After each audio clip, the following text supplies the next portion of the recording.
Children we were doing vectors और vectors में हमने क्या सीखा था कि किसी वेक्टर क्वांटिटी को हम दो म्यूचुअली परपेंडिकुलर डायरेक्शन में रिजॉल्व कर सकते हैं। अब यहाँ पर हमने क्या किया, एक बॉल को ऑब्लिकली किसी एंगल थीटा पे थ्रो किया, तो उसके मोशन को समझने के लिए, उसके बिहेवियर को समझने के लिए हम उसकी वेलोसिटी को दो पार्ट्स में रिजॉल्व कर लेंगे। एक हॉरिजॉन्टल कंपोनेंट होगा जिसको हम u cos थीटा कहेंगे अगर इनिशियल वेलोसिटी उसकी u है, और जो वर्टिकल कंपोनेंट होगा वो ऑब्वियसली कौन सा हो जाएगा, u sin थीटा कंपोनेंट। अब देखो कैसे आसानी होगी हमको ये समझने में कि ये बॉल कैसा बिहेवियर करेगी। बॉल के पास दो डायरेक्शन में वेलोसिटीज़ है, रिजॉल्व करने के बाद हमको ये समझ आ रहा है। अगर अब सिर्फ एक डायरेक्शन की वेलोसिटी पर ध्यान करें तो वर्टिकल डायरेक्शन में उसके पास u sin थीटा वेलोसिटी है, ठीक है ना। तो अब इस वेलोसिटी की वजह से बॉल कैसा बिहेव करेगी, ऊपर जाएगी। तो जब बॉल ऊपर जाएगी तो ग्रेविटी उसको नीचे की ओर पुल करेगी। तो जैसे जैसे बॉल ऊपर जाएगी इस u sin थीटा की वजह से, जिसको हम कहेंगे y कंपोनेंट या वर्टिकल कंपोनेंट, तो जो ग्रेविटेशनल पुल है वो इसे डीएक्सिलरेट भी करेगा।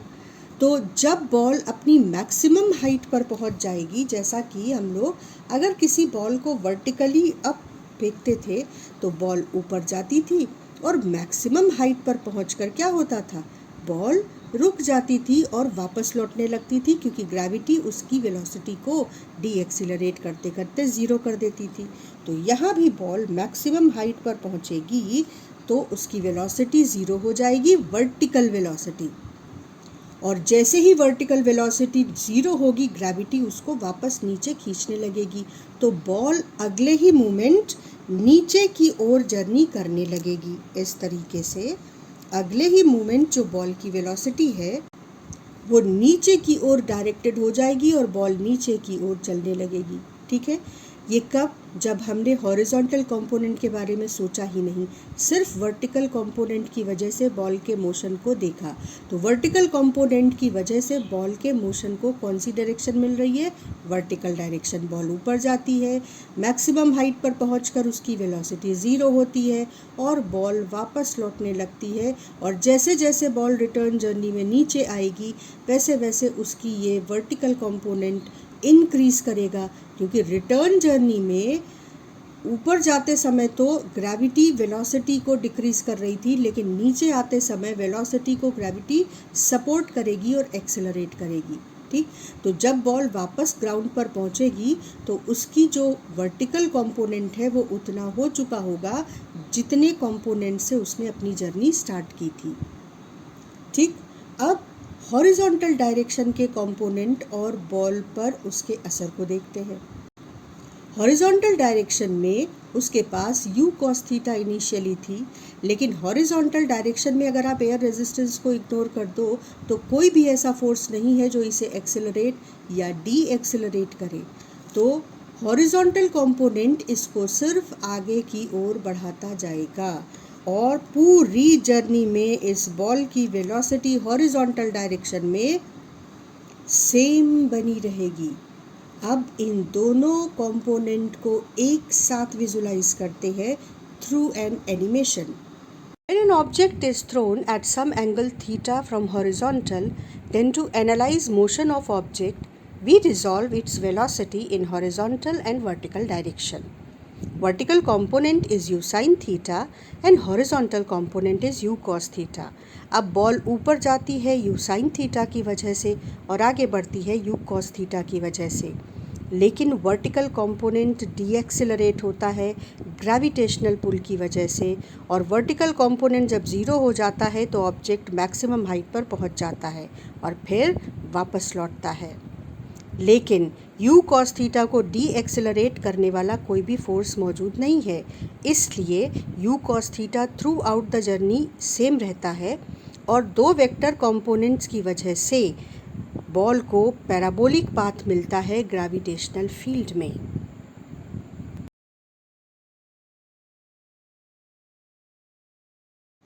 तो बच्चों, बॉल कैसा पाथ अटेन करती है इस खास तरह की कंडीशन में, पैराबोलिक पाथ, पैराबोलिक पाथ।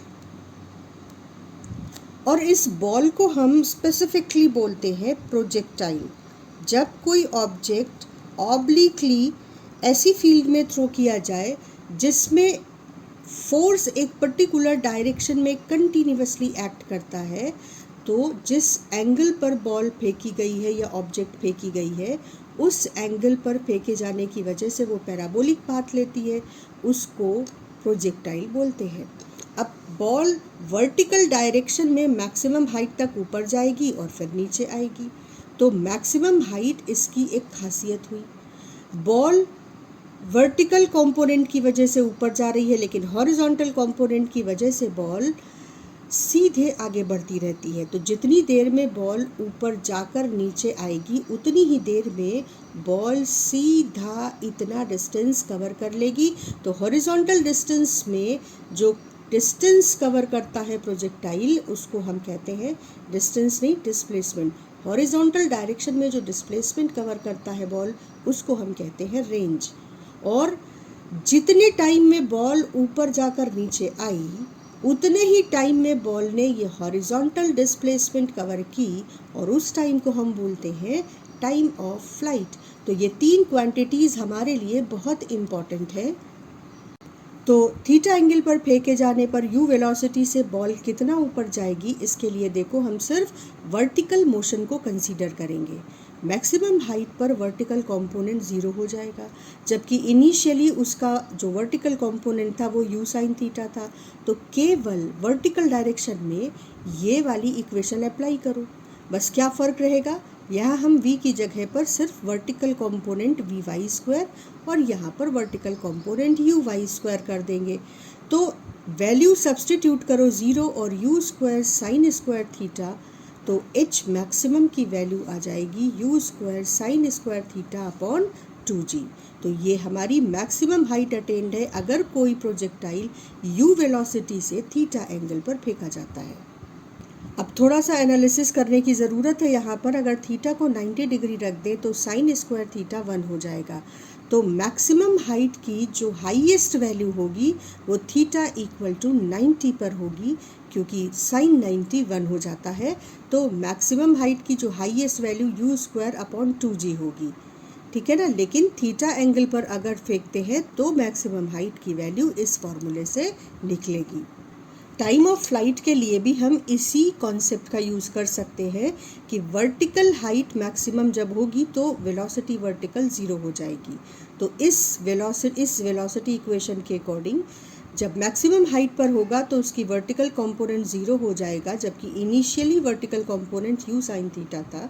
तो इस वेलोसिटी से 0 वेलोसिटी तक पहुंचने में उसे जो टाइम लगेगा वो यू साइन थीटा अपॉन जी होगा। लेकिन हम इसकी जर्नी की सिमेट्री को अगर देखें तो जितने टाइम में बॉल यहाँ से मैक्सिमम हाइट तक पहुँचेगी, उतने टाइम में ही बॉल मैक्सिमम हाइट से ग्राउंड तक पहुँचेगी। यानी अगर यहाँ से यहाँ तक पहुँचने में उसको टाइम लगा है यू साइन थीटा अपॉन जी, तो पूरा टाइम यानी टाइम ऑफ फ्लाइट हो जाएगा twice the time taken by this part, यानी 2 यू साइन थीटा अपॉन जी। तो टाइम ऑफ फ्लाइट हो जाएगा 2 you sine theta upon g. अब हॉरिजॉन्टल डायरेक्शन में बॉल कितना आगे जाएगी, उसके लिए हम सिर्फ हॉरिजॉन्टल मोशन पर कॉन्सेंट्रेट करेंगे। हॉरिजॉन्टल डायरेक्शन में उसकी वेलोसिटी लगातार यू कॉस थीटा बनी रहेगी। यहाँ से यहाँ तक पहुँचने में बॉल को टाइम लगा equal to time of flight. तो ये डिस्टेंस जिस ड्यूरेशन में कोई भी फोर्स एक्ट नहीं कर रहा है बॉल पर, हॉरिजॉन्टल डायरेक्शन में कोई फोर्स एक्ट नहीं कर रहा है, तो असल में हॉरिजॉन्टल मोशन एक कांस्टेंट स्पीड मोशन है, यूनिफॉर्म मोशन है। हॉरिजॉन्टल डायरेक्शन में एक्सेलरेशन नहीं है। तो simply velocity is equal to displacement upon time, ये वर्क करेगा यहाँ पर। तो हॉरिजॉन्टल डायरेक्शन का डिस्प्लेसमेंट रेंज हो जाएगा horizontal velocity into time of flight. तो हॉरिजॉन्टल डायरेक्शन में मोशन के लिए हम सिंपली यूज़ करेंगे velocity in horizontal direction is equal to displacement upon time of flight. So horizontal direction का displacement range is equal to horizontal component into time of flight, यानी u cos theta and time of flight. Time of flight की value substitute करेंगे तो देखो u square हो जाएगा और 2 sine theta cos theta sine 2 theta हो जाएगा। तो रेंज का फॉर्मूला आ जाएगा u square sine 2 theta upon जी।